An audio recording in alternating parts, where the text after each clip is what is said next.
दक्षिण मुंबईतील कर्नाक पूल आता सिंदूर नावानं ओळखला जाणार आहे। देवेंद्र फडणवीस यांच्या हस्ते मुंबईतील या सिंदूर पुलाचं लोकार्पण आज 10 जुलै रोजी झालं। बृहमुंबई महानगरपालिकेने मध्य रेल्वे प्रशासनाने मंजूर केलेल्या आराखड्यानुसार या पुलाची पुनर्बांधणी केली आहे। पुलाची एकूण लांबी 328 मीटर असून रेल्वेच्या हद्दीत 70 मीटर आणि महानगरपालिका हद्दीतील पोहोच रस्त्यांची एकूण लांबी 230 मीटर इतकी आहे।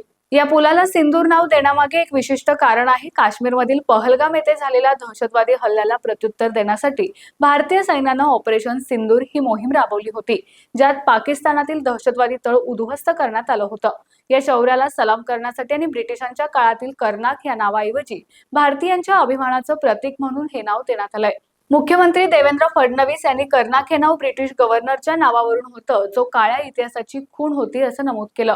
विधानसभा अध्यक्ष राहुल नार्वेकर यांच्या मागणीनुसार हे नामकरण करण्यात आलं।